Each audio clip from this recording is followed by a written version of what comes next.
નમસ્તે દોસ્તો, બેઠા છે અમે મિત્ર જોડે. સરસ મજાનું સાંજનું વાતાવરણ છે. કેટલીક વાતો કરીશું આપ જોડે. ઘણા સમય પછી વિડીયો બનાવી રહ્યા છે. દોસ્તો, મોસમ ચાલી રહી છે ચૂંટણીની, એટલે ચારે તરફ ચૂંટણીનો જ માહોલ છે. સરસ મજાની રેલીઓ આપણને દેખાય છે. બાઇકોની રેલી, જે ઝંડાઓ પકડીને જતા હોય છે બાઇકો લઈને, ત્યાર પછી ચાલતા જતા હોય છે અને સરસ મજાના જે ઉમેદવારો છે એમના નારા લગાવતા હોય છે અને ઘરે ઘરે જઈને પ્રચાર પ્રસાર કરી રહ્યા છે. એક અદ્ભુત અને સારું વાતાવરણ લાગી રહ્યું છે. તો ખરેખર આ એક લોકશાહીનો તહેવાર છે, એટલે લોકશાહીના તહેવારમાં ઉત્સાહ, આનંદ અને એ બધું તો દેખાય જ આવે છે. ખરેખર મસ્તીની અને મજાની વસ્તુ છે, કારણ કે પોતાની પસંદગીનો ઉમેદવાર આપણે લાવવાનો છે. હા, ફક્ત એમાં ઉત્સાહ કે આનંદ તો એ દેખાય એ વસ્તુ સાચી છે, પણ સાથે સાથે આપણે એવા વ્યક્તિને લાવવાનું છે કે જે સારું દાયિત્વ રાખે, જિમ્મેદારી રાખે, એક સારો વ્યક્તિ રહે, પોતે એક સારો વ્યક્તિ રહે અને જે ગામની જે પ્રજા છે, તાલુકાની જે પ્રજા છે, જિલ્લાની જે પ્રજા છે, એ દરેકનું હિત વિચારે. નાનામાં નાની તકલીફ એ પૂછે અને એને દૂર કરવાનો પ્રયાસ કરે એની રીતના.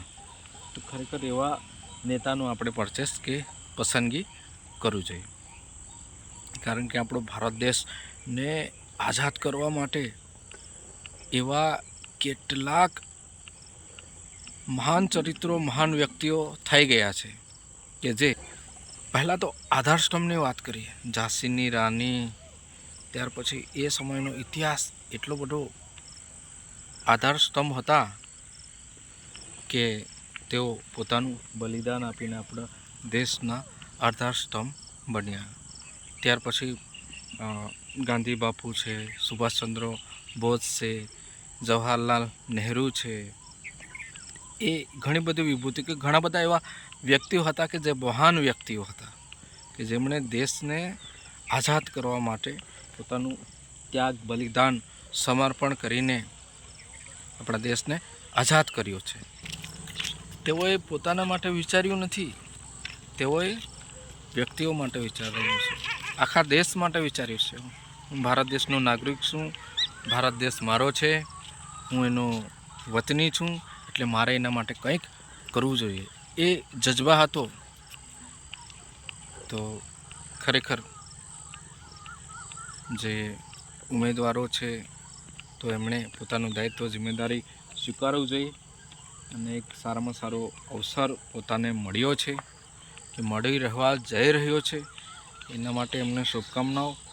પરંતુ એ બધી બાબતોનો સ્વીકાર કરે, વિચારે અને જનકલ્યાણ, વસુધૈવ કુટુંબકમ, આખી ધરતી જ આપણું કુટુંબ છે, એ બધા એ વસ્તુને સમજે અને પછી તે પોતાનું કાર્યને કરે, તો જ એ ખરેખર એક પોતાની ફરજ નિભાવેલી કહેવાશે. ભારત દેશનું એક શું કે એક અબ્રાહમ લિંકન જેવો નેતા બને, એ જ આપણા તરફથી તો ઘણી બધી હરેક ઉમેદવારો, નેતાઓને શુભેચ્છાઓ. અને બીજી ખાસ વાત એ પણ કે દોસ્તો, મિત્રો, આપણને પણ ઓપોર્ચ્યુનિટીસ મળી છે. આપણે પણ ભારત દેશના નાગરિકો છે, કારણ કે ભારત દેશ બિન સાંપ્રદાયિક દેશ છે. હરેક વ્યક્તિઓ એના નાગરિક છે, એટલે આપણે પણ આપણા પસંદગીના નેતા એવો ચૂનીએ કે જે ખરેખર પોતાનું નહીં પણ દેશનું વિચારે, સર્વનું વિચારે અને એક સારો વ્યક્તિ રહે અને સામાજિક, રાષ્ટ્રીય લેવલ પર આગળ જાય, એવું આપણે પણ વિચારીને આપણે પણ એવો જ વ્યક્તિ પસંદ કરવાનો છે, કારણ કે આપણો મત એ ખૂબ જ કિંમતી વસ્તુ છે. તો મિત્ર પાસેથી પણ કેટલીક વાત જાણીએ. જૂના સમયમાં નેતા કેવા હતા? સારા હતા ને? આપણા ઘરે આવતા હતા ને? ઘરે આવતા હતા ને આપણા માટે કામ કરતા હતા. કામ કરતા હતા. અત્યારના નેતાઓ કોઈ કામ નથી કરતા. કામ નથી કરતા. જોયું મિત્રો, આવું પણ જોવા મળે છે કે કંઈ કામ નથી કરતા. એટલે કામ કરે એ પસંદગી આપણે કરવાની છે.